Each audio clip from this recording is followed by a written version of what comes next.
India market invest মাইন্ডসেটে আপনাদের স্বাগত। যা চ্যানেল নতুন এসেছেন তাদেরকে হলো প্লিজ চ্যানেলটাকে সাবস্ক্রাইব করবেন, লাইক করবেন, বেল আইকনটা প্রেস করবেন, তার সাথে অল বাটনটা প্রেস করবেন, নোটিফিকেশনটা কিন্তু সঙ্গে সঙ্গে আপনাদের কাছে গিয়ে পৌঁছবে।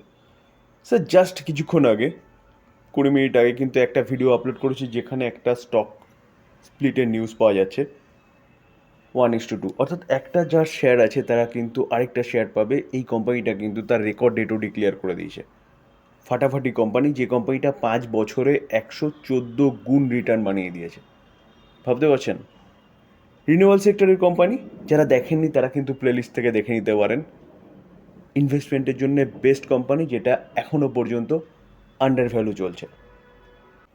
সে লোকসভা ইলেকশন শেষ, সরকার গঠনও শেষ, এবার পালা হচ্ছে বাজেটের। যেটা এতদিন পর্যন্ত রিপোর্টের মাধ্যমে পাওয়া যাচ্ছিল কি, যে 22 তারিখ অর্থাৎ জুলাইয়ের 22 তারিখে হচ্ছে বাজেট সম্ভবত আসতে পারে, সেটা কিন্তু অফিসিয়ালি ডিক্লেয়ার হয়ে গেছে যে জুলাইয়ের 23 তারিখ কিন্তু ইউনিয়ন বাজেট আসতে চলেছে। তো যত বাজেটের দিন এগিয়ে আসছে না, তত পিএসইউ সেক্টরের মধ্যে কিন্তু একটা, মানে বলতে পারেন একটা আগুন লাগার মতন অবস্থা হয়েছে। সে আপনি রেলওয়ে সেক্টর বলুন, ডিফেন্স সেক্টর বলুন, প্রতি কটা সেক্টরে। তো স্যার মাথায় রাখবেন, অফিসিয়ালি বাজেট হচ্ছে 23শে জুলাই, যেটা কিন্তু টুয়েসডে। স্যার আরভিএনএল রেলওয়ে সেক্টরের কোম্পানি, যেই কোম্পানিটা কিন্তু রেলওয়ে ইনফ্রাস্ট্রাকচার ডেভেলপমেন্টের কাজ করে। আজকে দিনে দেখলে দেখা যাবে কোম্পানিটা কিন্তু 15.5%-এর ওপরে একটা আফসাইড মুভমেন্ট দেখিয়েছে। লাস্ট ফ্রাইডেতেও কিন্তু কোম্পানিটা 17%-এর ওপরে একটা আফসাইড মুভমেন্ট দেখিয়েছিল। তো আমরা যদি 5 দিনে দেখলে দেখা যাবে কোম্পানিটা 37% একটা আফসাইড মুভমেন্ট দেখিয়েছে। কেন? কারণ হিসেবে বলা যায় যে কোম্পানিটা কিন্তু দিল্লি মেট্রো থেকে ব্যাপক বড় একটা অর্ডার পেয়েছে। তো সেটা নিয়ে কিন্তু আমি ফ্রাইডেতে আলোচনা করেছিলাম। আইআরএফসি কী কাজ করে? ইন্ডিয়ান রেলওয়েকে ফাইন্যান্স প্রোভাইড করে একমাত্র কোম্পানি, এনবিএফসি কোম্পানি, যে কোম্পানিটা কিন্তু ইন্ডিয়ান রেলওয়ের যতগুলো কোম্পানি আছে সবকটা কোম্পানিকে কিন্তু ফাইন্যান্স প্রোভাইড করে। তো সেই জায়গায় দাঁড়িয়ে ইন্ডিয়ান রেলওয়ে যত ডেভেলপ করবে তত কিন্তু এই কোম্পানিটার বিজনেস বাড়বে। তো দেখুন, আজকের দিনে দেখলে দেখা যাবে কোম্পানিটা কিন্তু 7.5%-এর ওপরে একটা আফসাইড মুভমেন্ট দেখিয়েছে এবং ক্লোজ দিয়েছে কত, 202.50-এ। তো দেখলে দেখা যাবে, দেখুন কোম্পানিটা আজকের দিনেই 52 খাই মেরেছে 206। তো কোম্পানিটা কিন্তু সেটা আজকের দিনেই মেরেছে। তো এই কোম্পানিটাও কেন দৌড়াচ্ছে? কারণ যত আরবিএনএল দৌড়বে, আরবিএনএলকে কিন্তু ফান্ডিং করবে হচ্ছে এই কোম্পানিটা। তার পাশাপাশি ইরকন ইন্টারন্যাশনালকে দেখলে দেখা যাবে আজকের দিনে 6%-এর ওপরে কিন্তু একটা আফসাইড মুভমেন্ট দেখিয়েছে কোম্পানিটা।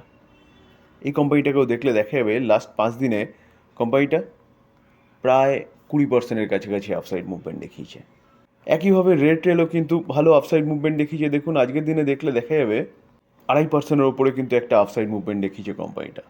ভেলকে দেখলেও দেখা যাবে কোম্পানিটা কিন্তু 4%-এর ওপরে একটা আফসাইড মুভমেন্ট দেখিয়েছে। কেন দেখাচ্ছে রেলওয়ে সেক্টরে এতগুলো কোম্পানি? তো সবকটা কোম্পানি একসাথে পারফরমেন্স দেখানোর জন্য যদি কারণ বলেন, কারণ কিন্তু 23 তারিখ অর্থাৎ 23শে জুলাই যে বাজেট আসতে চলেছে।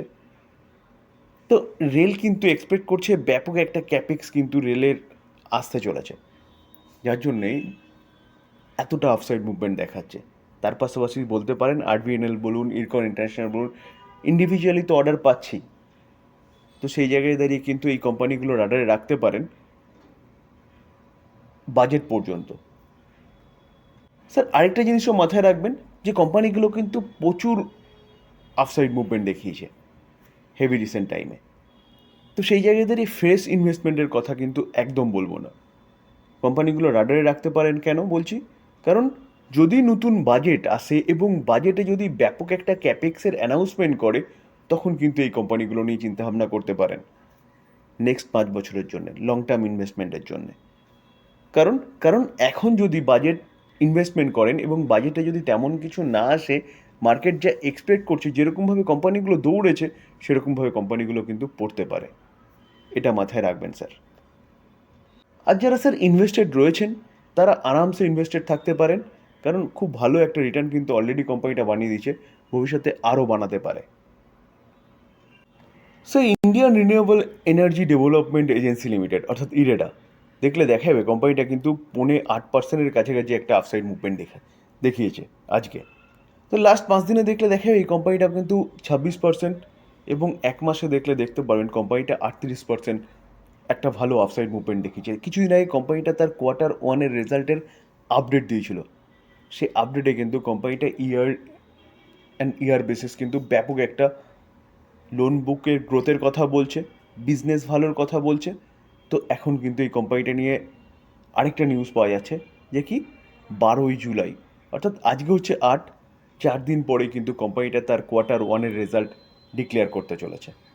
তো এটা মাথায় রাখবেন, যারা এই কোম্পানিটা হোল্ড করছেন তারা কিন্তু 12ই জুলাই অবশ্যই এই চ্যানেলের সাথে যুক্ত থাকবেন। রেজাল্টটা আপডেট হওয়ার সঙ্গে সঙ্গে কিন্তু আমরা আপনাদের সাথে ডিসকাস করব। তো চ্যানেলটা এর জন্য সাবস্ক্রাইব করতে হবে, লাইক করতে হবে, বেল আইকনটা প্রেস করে রাখতে হবে যাতে নোটিফিকেশনটাকে সঙ্গে সঙ্গে আপনাদের কাছে গিয়ে পৌঁছায়। রিনিউয়াল সেক্টরের কোম্পানি, রিনিউয়াল সেক্টরে ফাইন্যান্স প্রোভাইড করে এই কোম্পানিটা। দেখুন স্যার, ওয়ারি রিনিউয়েবল টেকনোলজি যে কোম্পানিটা কিন্তু সোলার এনার্জি নিয়ে কাজ করছে। আমরা যদি কোম্পানিটা রিটার্ন দেখি, দেখুন কোম্পানিটা 1 বছরে কীরকম রিটার্ন দিয়েছে, 1 বছরে 812% রিটার্ন দিয়েছে। আমরা যদি কোম্পানিটার 5 বছরে রিটার্ন দেখি, দেখলে দেখা যাবে কোম্পানিটা 68,323% রিটার্ন দিয়েছে। কেন? কারণ এই কোম্পানিটা কিন্তু রিনিউয়েবল এনার্জি নিয়ে কাজ করে এবং সোলার রুফটপের ম্যানুফ্যাকচারিং বলুন, ইনস্টলেশন বলুন, সেসব কাজও করছে এবং কোম্পানিটা একের পর এক অর্ডার পাচ্ছে, ভালো কাজ করছে, যার জন্য কিন্তু 5 বছরে এক অস্বাভাবিক রিটার্ন বানিয়ে দিয়েছে। তো এই কোম্পানিটাকে দেখলে দেখা যাবে, দেখুন লাস্ট 1 মাস কোম্পানিটা 6% মতন পড়েছে, 6-7%। দেখুন কোম্পানিটা দেখলে দেখা যাবে হাই কত মেরেছে, 3037, সেখান থেকে কিন্তু অনেকটা ডিসকাউন্টে চলছে, 2018-তে চলছে।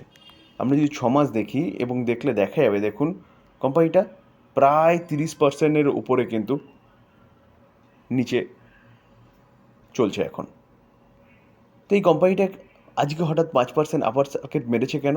কারণ কোম্পানি নিয়ে একটা ভালো নিউজ পাওয়া যাচ্ছে। চলুন সেই নিউজটাকে দেখি। দেখুন আজকেরই নিউজ, যেখানে এই কোম্পানিটা কিন্তু 412.5 মেগাওয়াট সোলার প্রজেক্ট পেয়েছে। কোথা থেকে? রাজস্থান থেকে।